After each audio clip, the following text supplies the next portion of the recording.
Good morning. Thank you for joining me for another 5 good minutes with the Word.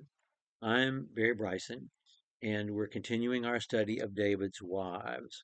We've talked about the wives that are mentioned in 2 Samuel chapter 3. We've talked about Michal. We've talked about Abigail. And we've mentioned a little bit we know about Ahinoam. And now we're going to take a couple of sessions to talk about Bathsheba. I just want to read 2 Samuel chapter 11, verses 1 through 5. It happened in the spring, at the time when kings go out to battle, that David sent Joab and his servants with him and all Israel.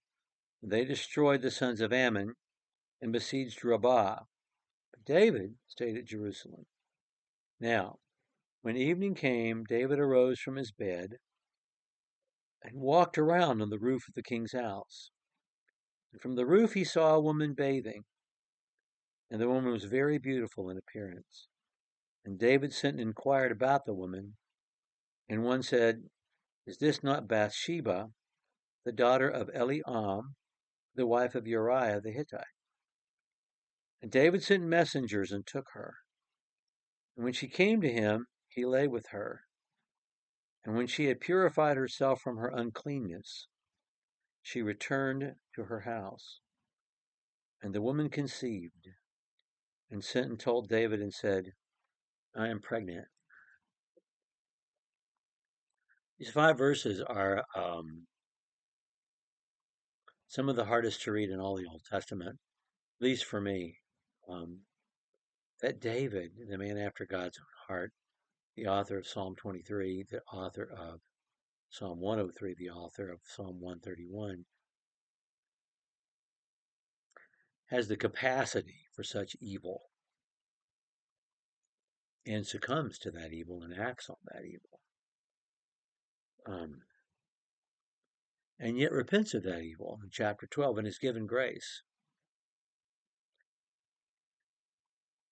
It's hard, it's rough. David's king in Jerusalem, and he's built his palace, and he's starting to regain the territory that God promised to the children of Israel. So he sends his armies with Joab, his chief of staff, military chief of staff, across the Jordan to the Ammonite territory to take the Ammonite territory. But he doesn't go. And he's strolling around on his roof, and he's looking down the hill, because he's on top of the hill, looking down, and there's a woman on her roof bathing. And this is not some woman um, being an exhibitionist. People use their roofs as another room. They had screens up on their roofs. These screens are mentioned in the Bible. Book of Judges mentions them. And she would have been taking a bath where it's cool, where she would be alone, but David can see. And this unexpected image of this beautiful woman bathing um, is is something, a temptation that David succumbs to. And he wants to know who she is. At a distance, he couldn't see who she was. He probably knew who she was once her name was mentioned, because her father, Eliam, and her husband, Uriah, are two of David's mighty men who have been with him for years, who followed him in the wilderness, who hid out in caves, and who were loyal to him all those years that Saul was trying to kill him.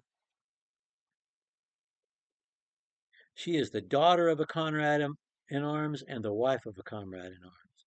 And he takes her anyway, and that's the verb. He took her. He sends for her, and he took her. There's no indication that this was physically coercive, that David used his size and strength to um, and to use violence to take her. However, he's king. He's David. He's God's man. He has a level of power that um, makes this coercive nonetheless. The Bible never condemns or lays blame at on her, on Bathsheba, ever. And I'm not, and you're not either, because the Bible doesn't.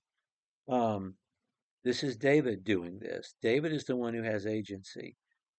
And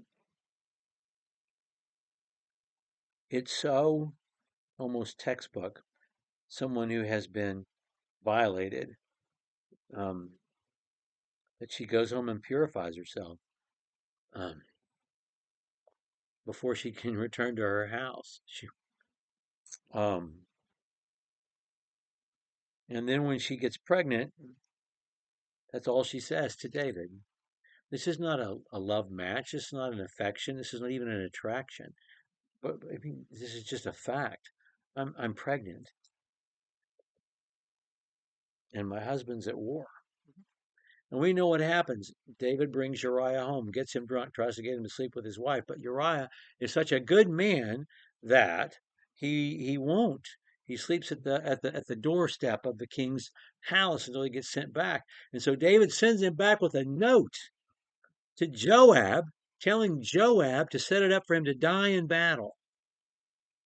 What was Uriah thinking when that happened? When he was stranded on the front line, so that the Ammonites could kill him? I don't know. I don't know.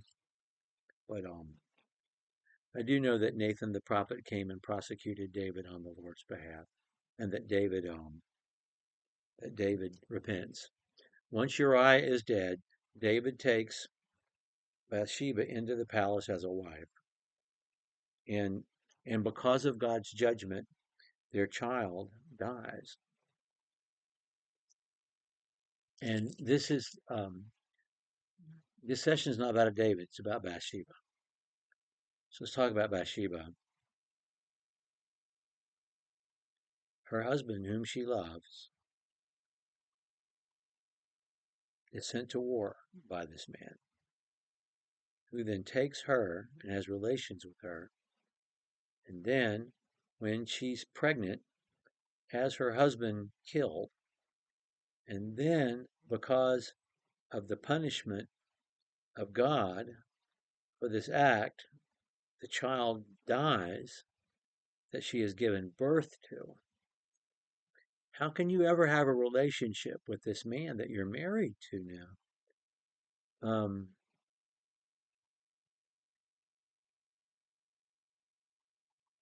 I don't know, but they did. It says in verse 24, David comforted his wife Bathsheba and went into her and lay with her, and she gave birth to a son, and he named him Solomon, and the Lord loved him.